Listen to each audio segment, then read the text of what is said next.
Amigas y amigos de todo el Ecuador, muy buenas tardes, bienvenidas y bienvenidos al programa. ¿Cómo están ustedes?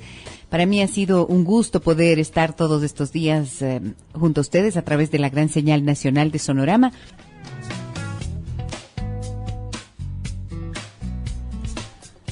Esta tarde tendremos a un experto en psicología evolutiva. Él es el doctor Mateo Peña Herrera, que es candidato a máster en psicología experimental de la Universidad de New Brunswick. No sé si lo estoy pronunciando bien. Estaremos con él en breves instantes y con él vamos a explorar un poco un tema que tiene que ver con la personalidad. ¿Qué hace, por ejemplo, que alguien diga, yo tengo esta personalidad un tanto introvertida, o yo soy más bien extrovertido? Y tiene que ver esto con que en realidad soy así, o es parte de mi adaptación al medio. ¿De qué se trata esto? Y cuando hablamos de psicología evolutiva, ¿de qué estamos hablando? ¿Han oído decir que venimos de los chimpancés, que el ser humano viene de un eslabón perdido o algo así? Yo tengo algunas inquietudes sobre esto que voy a pedirle a Mateo que nos ayude a resolver.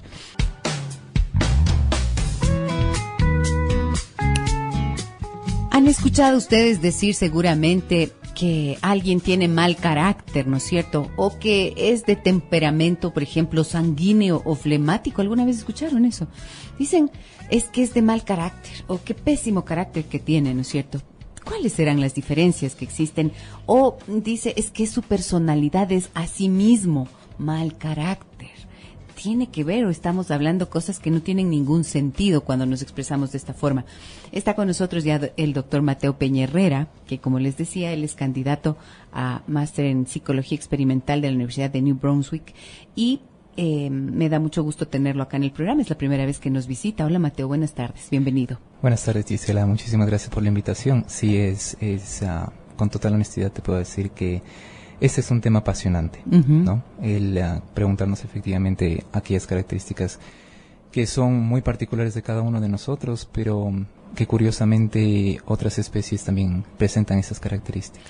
Nos habíamos empezado el programa diciendo que tú eres un experto en psicología evolutiva. Quisiera que empezaras contándonos de qué se trata. Perfecto. Bueno, la psicología evolutiva es una rama de la psicología bastante reciente, no tendrá más allá de unos 20 años, o sea, ya consolidada como un campo. Y en lo que consiste es en aplicar principios de la teoría evolutiva, principalmente propuesta por Darwin en 1859, o sea, ya son más allá de 2 siglos. Y explicar efectivamente cómo aquellas características que son humanas, ¿no? De alguna forma evolucionaron, al igual que otras características como, por ejemplo, rasgos corporales o rasgos fisiológicos, ¿no? Entonces, en eso consiste la psicología evolutiva. Para poder estar claros, ¿qué es lo que dijo Darwin exactamente? ¿En qué consistió esta teoría de la evolución de Darwin? Perfecto. Aquí hay algo bastante interesante. La primera publicación de Darwin es en 1859 con El origen de las especies. Vino acá a Galápagos, exacto, y a partir de su aproximación a Galápagos en donde surge esta teoría. Exactamente. Ahora vamos con el tema más anecdótico, ¿no es cierto? Para entenderla bien, lo que es la teoría evolutiva de Darwin. Cuando él viene a Galápagos se da cuenta que los diferentes pinzones que nosotros tenemos en nuestras islas presentan diferentes tipos de picos. Ya. Y estos picos, si bien es cierto, él pensaba que quizás tenían un ancestro común, ¿sí? Entonces todos estos diferentes pinzones, diferentes especies de pinzones, provenían de un mismo ancestro que colonizó la isla, las diferentes islas. Pero como hay tanta competencia en estas islas, de repente estos pinzones empezaron a mostrar diferentes tipos de picos.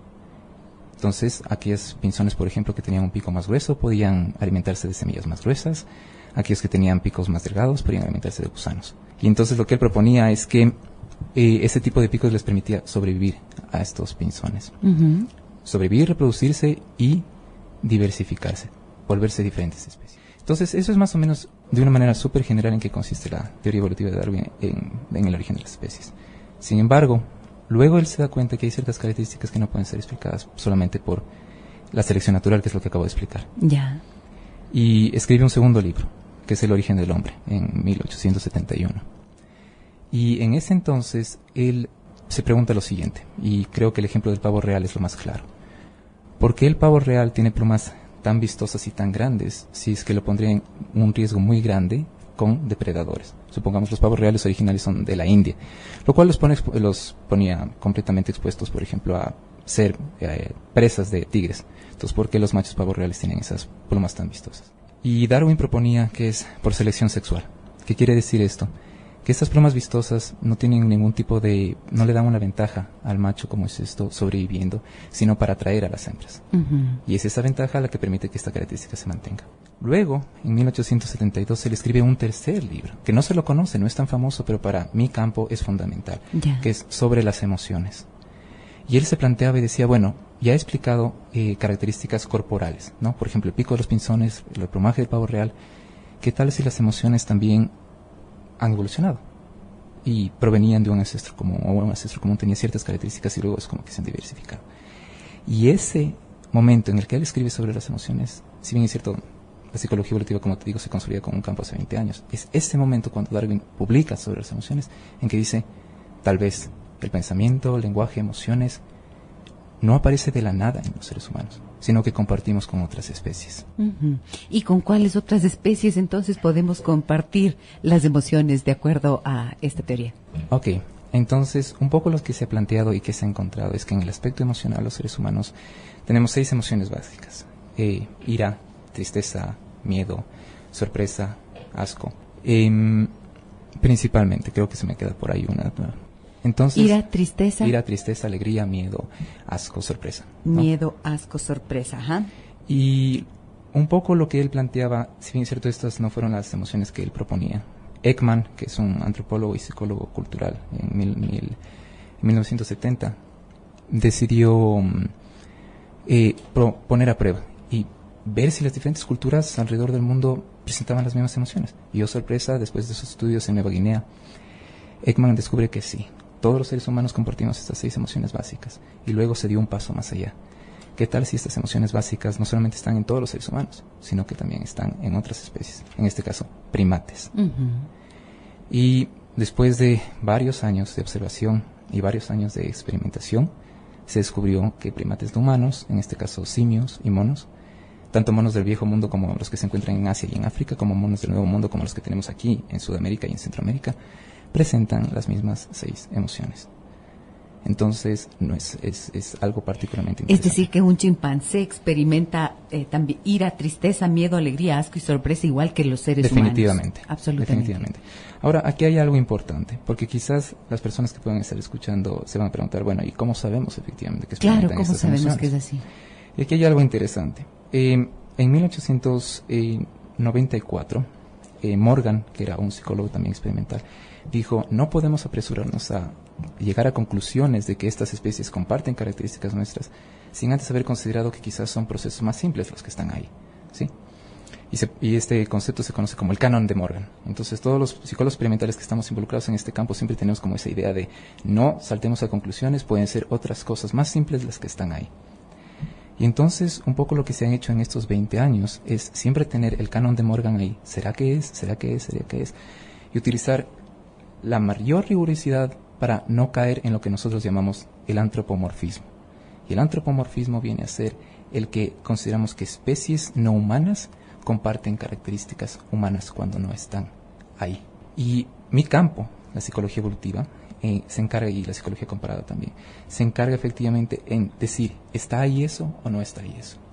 Ahora, si es que nos hacemos esa pregunta, entonces a mí me viene lo siguiente. Cuando vemos en una película, ¿no es cierto?, un chimpancé que está actuando en esa película y se ríe, ¿esto es una expresión de alegría o es un gesto automático?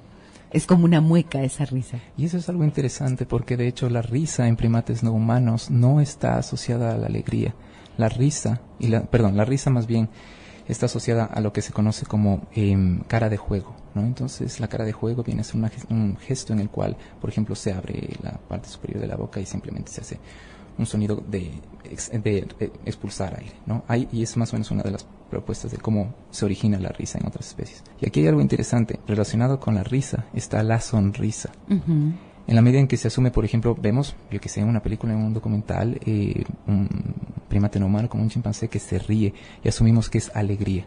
Y lo que se ha encontrado, en cambio, es que la sonrisa en primates no humanos no está asociada con la alegría, está asociada con el miedo y con el estrés. Ajá. Entonces, bueno, también en los humanos existe eso, ¿no es cierto? Abrimos el rostro, abrimos la boca. Cuando estamos asustados, de repente algo nos asusta mucho, podemos tener esto que decimos una risa nerviosa. Va más o menos por ahí, pero en este caso es más o menos como una sonrisa, así, mostrando los dientes, en el que efectivamente es en situaciones de conflicto y de estrés durante un conflicto social importante en tropas de, por ejemplo, de primates, en que se da esta sonrisa y sorpresa. ¿Y se muestran los dientes como una forma de agresión? De sumisión. Ah, de sumisión. No es para asustar al otro con los dientes. Sino más bien es para apaciguar la agresión del otro. Y es interesante porque si saltábamos a conclusiones y decíamos, bueno, chimpancés sonríen, están sintiendo alegría o sorpresa, no lo es. Tuvimos que pasar cerca de 15 años o más efectivamente investigando para darnos cuenta que no es alegría lo que está detrás de eso. Ahora, una de las características que nos diferencian de los primates a los seres humanos es el lenguaje, y uno podría pensar que dentro de la investigación científica haces las preguntas de rigor y la persona te responde, por lo tanto vas a tener esas respuestas. ¿Cómo logran tener esas respuestas de los primates que efectivamente no tienen un lenguaje para comunicarse? Perfecto. Sí, de hecho no existe lenguaje en primates no humanos, pero existe comunicación. ¿Sí? Lo que no existe lenguaje verbal. O más bien no existe lenguaje, existe una comunicación analógica a través de gestos, principalmente, o de posturas corporales, o de vocalizaciones, ¿no? Que no es igual al lenguaje. Por ejemplo, los gritos de un chimpancé, o lo que se conoce como panhoot, efectivamente continuo. El lenguaje está dividido en unidades. Entonces, por ejemplo, cuando yo digo una oración, está formado por palabras, y esa palabra está formado por fonemas, morfemas, en fin, ¿no? Entonces, esa es la gran diferencia. Ahora sí, regresando a la pregunta, ¿cómo podemos asegurarnos? Porque no le podemos preguntar a un primate cómo te sientes. Así es. O le podemos pasar un cuestionario diciendo, por favor, llenen estas preguntas para saber cuáles son sus rasgos de personalidad. No. Y los métodos que se han utilizado son dos principalmente, la observación y la experimentación. En el caso de la observación, pasan de las 1000 horas de observación en el campo. Y ver en qué condiciones, por ejemplo, ciertos estímulos gatillan una respuesta. ¿Ya? Y si bien es cierto, no podemos saber exactamente de manera directa qué es lo que puede estar pensando o qué es lo que puede estar sintiendo, sí podemos inferirlo a través de la conducta que está mostrando. Ese es en el caso de la observación. En el caso de la experimentación es, por ejemplo, tener un grupo, por ejemplo, de primates y les presentamos con ciertos estímulos o ciertas condiciones, mientras que al otro no les ponemos. Y comparamos y vemos cuál es la diferencia entre ambos. Si es que uno efectivamente responde de esta forma y el otro no, entonces hay algo aquí en el grupo que estamos estudiando que está presente. Ok, ahora, ¿cómo el conocimiento de estas emociones que se observan en los primates y que por supuesto se observan también en los humanos aporta a la explicación sobre lo que es la personalidad de un individuo? Ya, eso es algo completamente muy, muy importante, porque partamos del hecho de que personalidad se puede entender como todas aquellas características de un individuo en el cual son constantes a través del tiempo, independientemente de que existan cambios significativos, ¿no? Ya. Y dentro de estas características, por ejemplo, está cómo se responde emocionalmente a diferentes circunstancias, cómo se resuelve el problema, cómo, por ejemplo, se puede aprender a resolver un problema en particular, o los modos de pensamiento que se tiene, o los tipos de relaciones que se establecen, o la forma como se establecen ciertos tipos de relaciones. Entonces, la personalidad, si bien es cierto, más bien incluye también este aspecto emocional, ¿no? Uh-huh. Por ejemplo, esta mañana yo conversaba con una amiga y me decía, imagínate que a una compañera se subió en el bus y se le acercó un hombre y le dijo, dame $10. Y ella se quedó fría y le dijo, no tengo, dame $10 o te voy a dejar un recuerdito en la cara, le dijo mostrándole una navaja. Y entonces ella dice que le respondió, no tengo aquí, pero tengo en el cajero. Okay, se bajaron en la siguiente parada y entonces se dirigió a un cajero más próximo y les entregó los $10. Otra persona dice, ante esa misma situación, una vez a mí en un bus se me acercó alguien y me dijo, dame tu cartera. Y yo le dije, ¿por qué te voy a dar? Pues, y no, le miré fijamente a los ojos y miré hacia el frente e hice como que nada. De esto estamos hablando, ¿no es cierto? Este tipo de reacción emocional, de respuesta emocional ante una circunstancia semejante o la misma inclusive, hay una respuesta diferente que da el individuo. Esto es lo que es la personalidad. Una de las características, de la personalidad. O sea, pongamos de la siguiente forma. Esa es una respuesta en un contexto. Ya en este caso, por ejemplo, este asalto. De agresión. Asalto en el bus. Pero vamos un poco más allá en la medida en que, por ejemplo, la personalidad o los rasgos de personalidad pueden presentarse en diferentes espacios. Y uno de los modelos más utilizados en este momento, tanto en el estudio de seres humanos como de especies no humanas, es el modelo de los 5 factores. Y originalmente fue propuesto por Eysenck en el siglo pasado. Y Eysenck planteaba que existían 5 características principales, ¿no? Extraversión, en el que consiste, por ejemplo, esta facilidad de manifestar emociones, el establecer relaciones sociales con otras personas, este gusto por estar afuera, en fin. Apertura a la experiencia, el buscar efectivamente nuevos espacios con nuevos estímulos. Esa es la extraversión. No, extraversión es la primera que dije. Está la apertura a la experiencia, está el neuroticismo. El neuroticismo vendría a ser como esta inestabilidad emocional, ¿no? Entonces, por ejemplo, un estímulo que puede pasar completamente desapercibido, como una pelea pequeña, de repente se hace algo gigantesco, algo muy grande, ¿no? Entonces está extraversión, esta apertura a la experiencia, neuroticismo. Está también, ¿cómo es esto?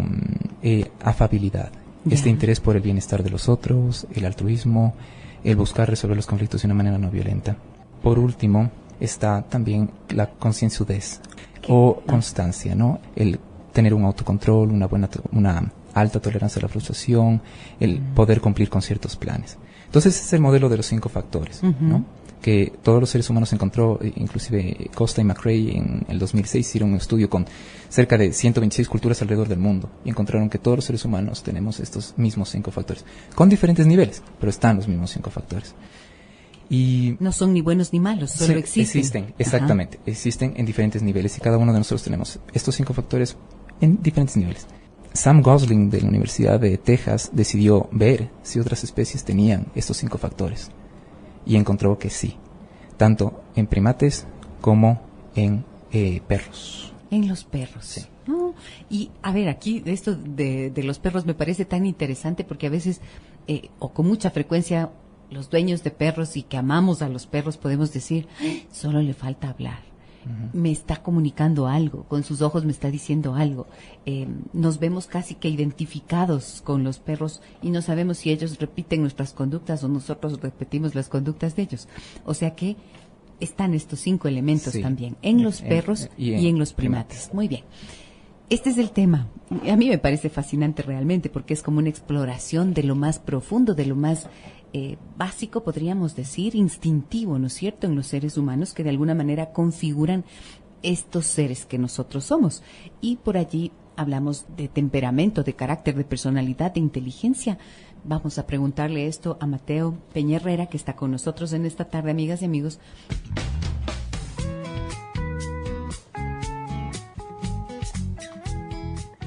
Estamos de regreso, amigas y amigos, con el doctor Mateo Peñerrera, candidato a máster en Psicología Experimental de la Universidad de New Brunswick. Esto es en Canadá, y donde las temperaturas, me estaba contando Mateo, son realmente extremas, 40 grados así bajo cero, ¿no? Sí, terrible.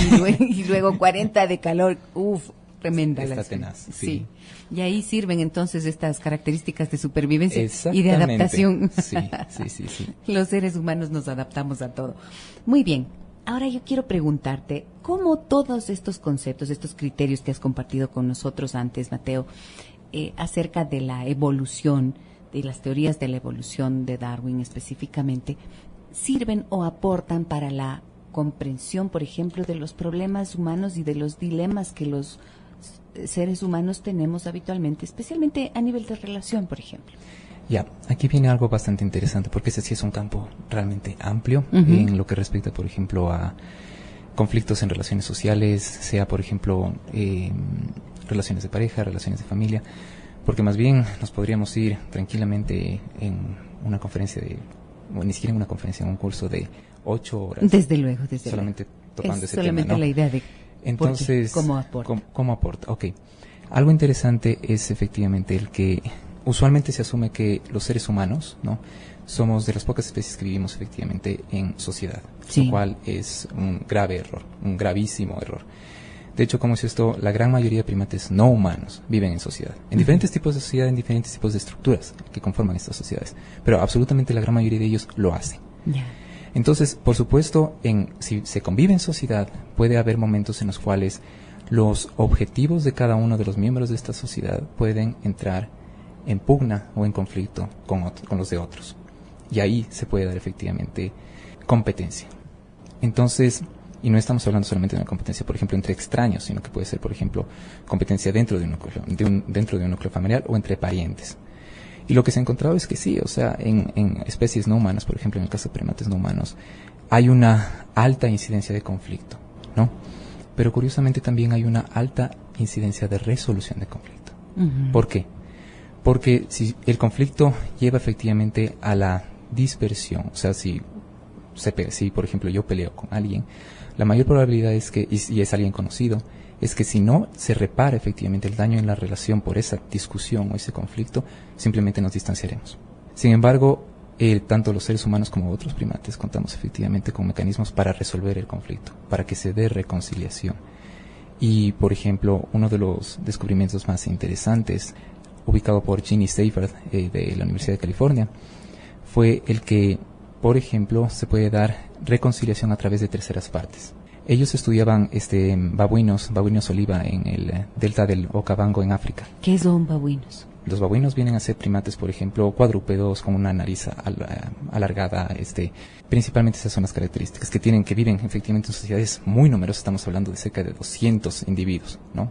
Curiosamente, cuando se dan este tipo de conflictos, se establecen relaciones, por ejemplo, porque viven en familias, con parientes, y el miembro de una familia pelea con el miembro de otra familia, y no pueden efectivamente reconciliarse porque cada vez que se encuentran de nuevo, estalla de nuevo la pelea. Lo que Dorothy, Ginny y Robert Seifert encontraron es que, por ejemplo, terceras partes, parientes de estas dos familias que están en pugna, pueden empujar efectivamente a que se vayan aproximando cada vez más, hasta que eventualmente empiezan a acicalarse. Y ese acicalamiento reduce las tensiones y se da efectivamente este momento en el cual pasa el conflicto. Porque si no pasa, simplemente la sociedad se disuelve. Ok, esta búsqueda que hacemos los seres humanos, por ejemplo, de la paz, ahora que tenemos noticias terribles de la guerra, ¿no es cierto?, entre Israel y Palestina, y vemos estas imágenes que son aterradoras, y vemos esta capacidad de destrucción que tiene el ser humano. Ahí uno entra en duda, ¿no es cierto? Y dice, chusa, ¿será verdad que esta búsqueda de la paz es auténtica? ¿Será que algún día lo podemos lograr? Y con tanta historia y con tanta noticia de tragedia, de agresión, de violencia, y a veces uno puede perder la esperanza y decir, ¿en realidad será que somos buenos los seres humanos? ¿O cómo es que coexisten estas dos fuerzas dentro de uno? Aquí me da muchísima pena, pero te voy a dar una mala noticia. Los seres humanos no somos la única especie que es cruel con su propia especie. Se asume efectivamente que los seres humanos lo somos, pero no. La evidencia demuestra completamente lo contrario. Y hay una tonelada de estudios efectivamente en el campo que demuestran lo siguiente. Simplemente voy a mencionar dos. Uno de David Watts, y otro de Jane Goodall, que trabajó con chimpancés en Gombe, en el África. Y lo que descubrió Goodall es que había dos poblaciones diferentes, dos sociedades diferentes, dos grupos diferentes de chimpancés. Y curiosamente los machos, que son extremadamente ruidosos en general en su vida social, permanecían en completo silencio y hacían pequeñas incursiones al territorio del otro grupo, en silencio, en una fila, ¿no? Y cuando llegaban allá, escuchaban si es que algún otro chimpancé del otro grupo estaba solo. Y si estaba solo, lo atacaban y lo asesinaban. Entonces, realmente la similitud es extremadamente grande. En el comportamiento. Exactamente, o sea, parecería como, y otra vez, o sea, no estamos hablando de antropomorfizar ese tipo de conductas, o sea, la evidencia está ahí. Y si tenemos dos especies, por ejemplo, los seres humanos, en tribus, en las cuales tienen este tipo de conductas, y no significa que tribus tengan la misma complejidad cognitiva, conductual, no, sino simplemente el hacer este tipo de guerra, ¿no?, de masacres, para eliminar completamente una población, como ocurrió con los chimpancés en Gombe, es sorprendente, en la medida en que los seres humanos no somos los únicos que podemos efectivamente, intencionalmente, asesinar Atacar, agredir, matar, destruir. Y destruir.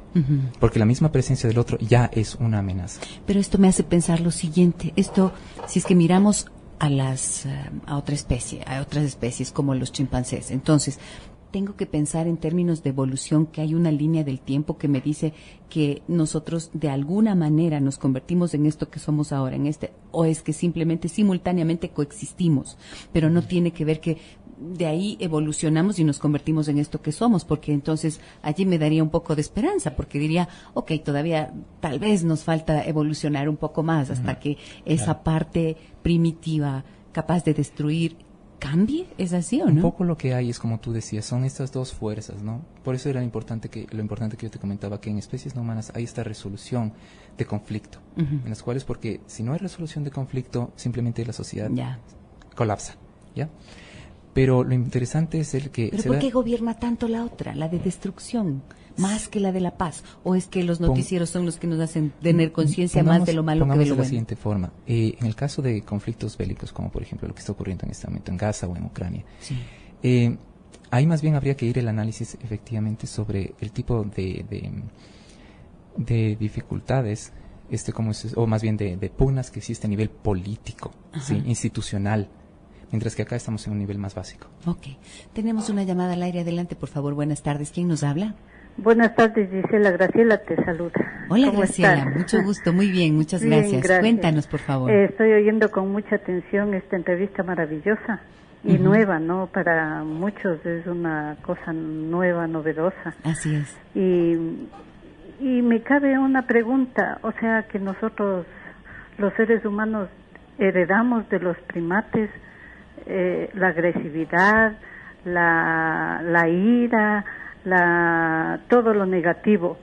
Pero ¿y por qué hay seres compasivos, seres buenos, seres diferentes? O sea, es un punto de contraste, ¿no?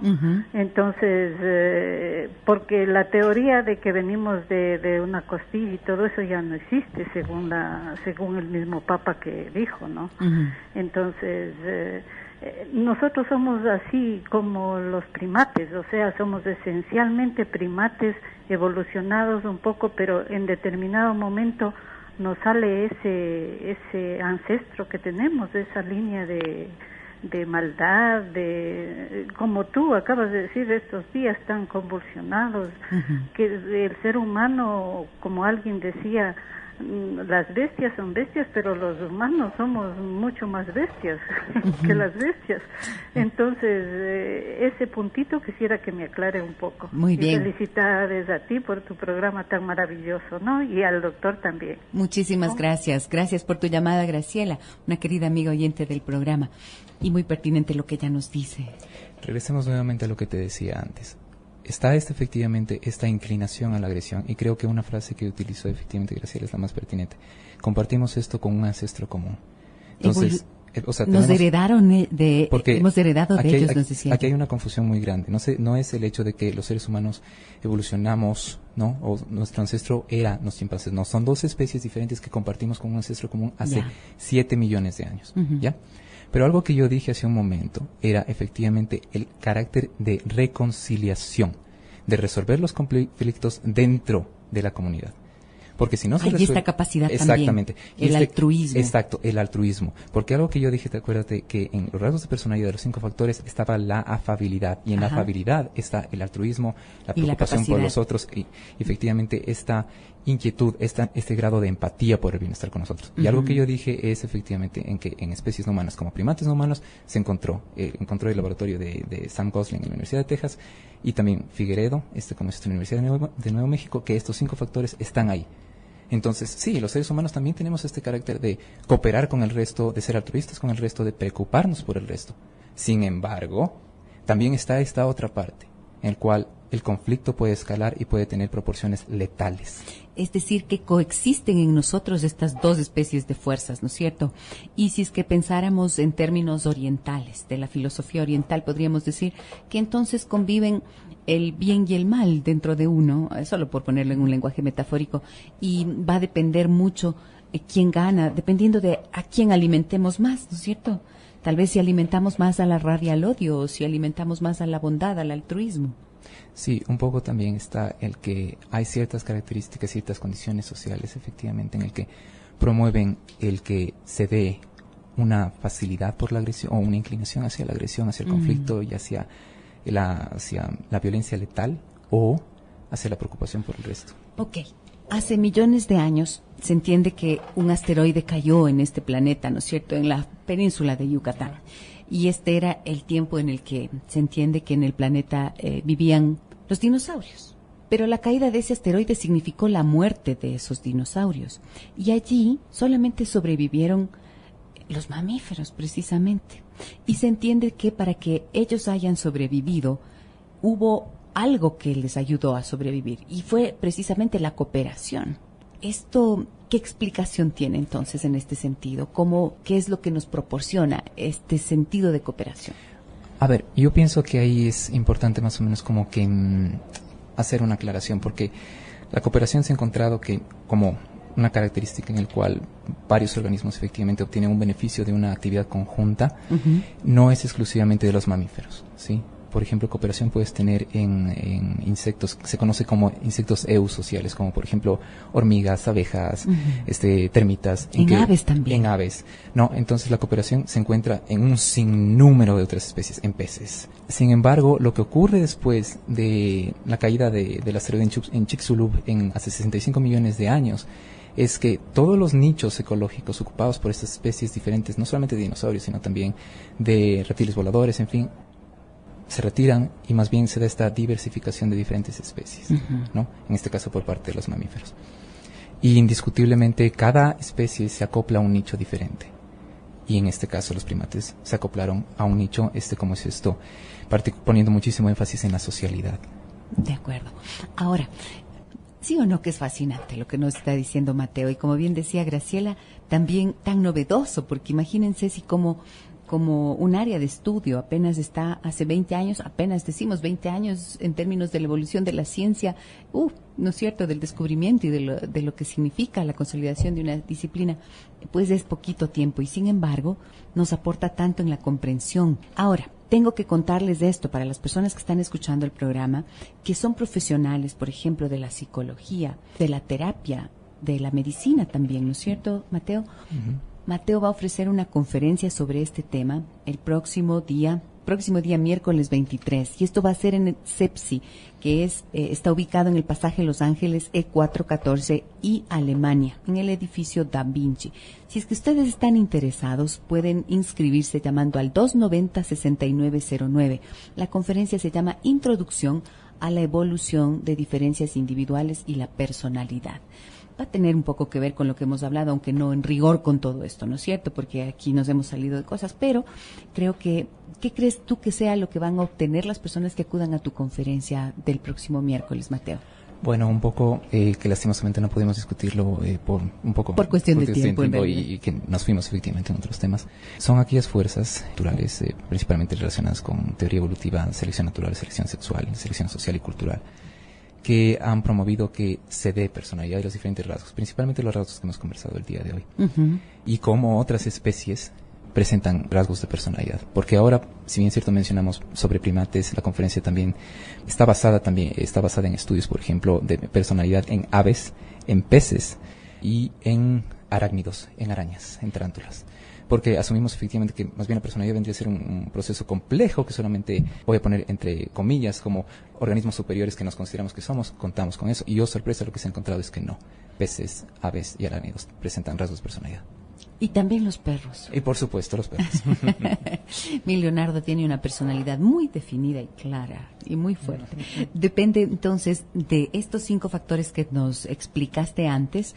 Muchas de esas características estarán presentes en todos, decías, pero habrán unos que son más claros y más fuertes dependiendo de cada individuo, ¿no es cierto, Mateo? Sí, por supuesto. Ok. Para las personas que estén interesadas en tener acceso a esta información y compartir con el doctor Mateo Peñerrera esta conferencia que va a ofrecer el próximo día miércoles, tomen nota por favor del teléfono, es el 290-6909. Muy bien, Centro especializado de Psicología Integral, es en donde tendrá lugar esta conferencia. Tengan en cuenta que los certificados para quienes asistan son certificados avalados por la Sociedad Ecuatoriana de Psicoterapia.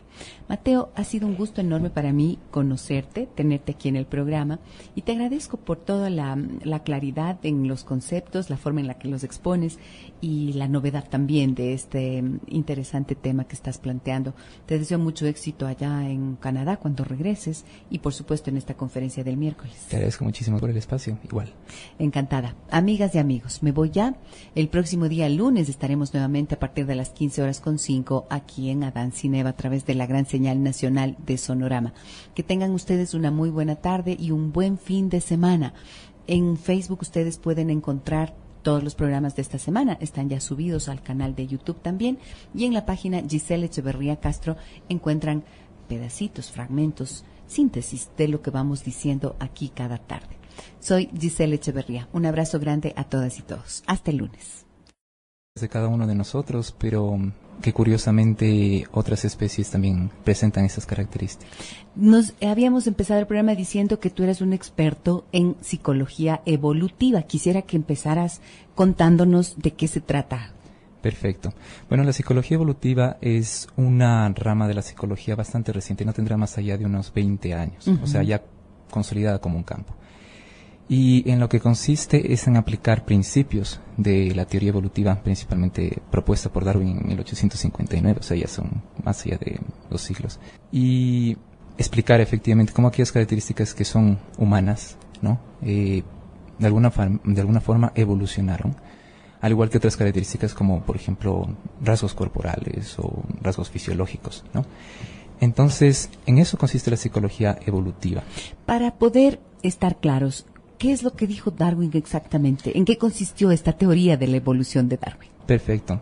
Aquí hay algo bastante interesante. La primera publicación de Darwin es en 1859 con El origen de las especies. Vino acá a Galápagos, exacto, y a partir de su aproximación a Galápagos en donde surge esta teoría. Es decir, que venimos de los chimpancés, que el ser humano viene de un eslabón perdido o algo así. Yo tengo algunas inquietudes sobre esto que voy a pedirle a Mateo que nos ayude a resolver.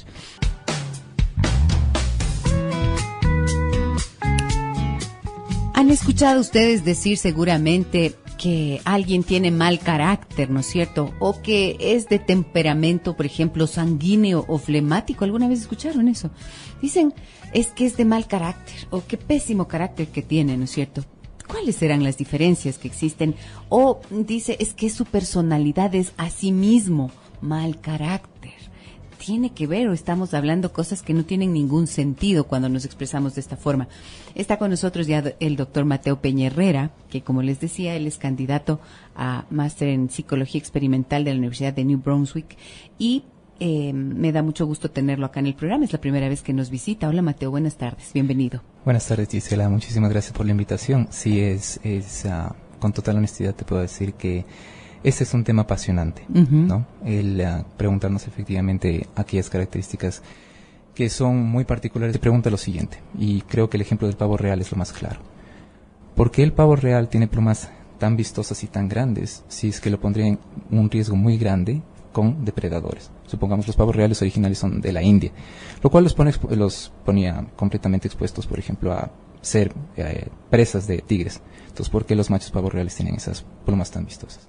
Y Darwin proponía que es por selección sexual. ¿Qué quiere decir esto? Que estas plumas vistosas no tienen ningún tipo no le dan una ventaja al macho como es esto sobreviviendo, sino para atraer a las hembras. Y es esa ventaja la que permite que esta característica se mantenga. Luego, en 1872, se le escribe un tercer libro, que no se lo conoce, no es tan famoso, pero para mi campo es fundamental, que es sobre las emociones. Y él se planteaba y decía, bueno, ya he explicado características corporales, ¿no? Por ejemplo, el pico de los pinzones, el plumaje del pavo real. ¿Qué tal si las emociones también han evolucionado? Y provenían de un ancestro común, o un ancestro común tenía ciertas características y luego es como que se han diversificado. Y ese momento en el que él escribe sobre las emociones, si bien es cierto, la psicología evolutiva, como te digo, se consolida como un campo hace 20 años. Es este momento cuando Darwin publica sobre las emociones en que exactamente. Ahora vamos con el tema más anecdótico, ¿no es cierto? Para entenderla bien, lo que es la teoría evolutiva de Darwin. Cuando él viene a Galápagos se da cuenta que los diferentes pinzones que nosotros tenemos en nuestras islas presentan diferentes tipos de picos. Y estos picos, si bien es cierto, él pensaba que quizás tenían un ancestro común, ¿sí? Entonces todos estos diferentes pinzones, diferentes especies de pinzones, provenían de un mismo ancestro que colonizó la isla, las diferentes islas. Pero como hay tanta competencia en estas islas, de repente estos pinzones empezaron a mostrar diferentes tipos de picos. Entonces, aquellos pinzones, por ejemplo, que tenían un pico más grueso, podían alimentarse de semillas más gruesas. Aquellos que tenían picos más delgados, podían alimentarse de gusanos. Y entonces lo que él proponía es que ese tipo de picos les permitía sobrevivir a estos pinzones. Sobrevivir, reproducirse y diversificarse, volverse diferentes especies. Entonces, eso es más o menos de una manera súper general en qué consiste la teoría evolutiva de Darwin en el origen de las especies. Sin embargo, luego él se da cuenta que hay ciertas características que no pueden ser explicadas solamente por la selección natural, que es lo que acabo de explicar. Ya. Y escribe un segundo libro, que es El origen del hombre, en 1871. Y en ese entonces, él...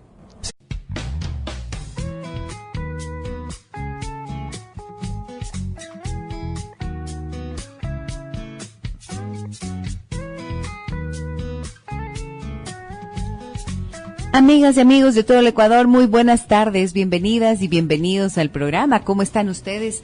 Para mí ha sido un gusto poder estar todos estos días junto a ustedes a través de la gran señal nacional de Sonorama.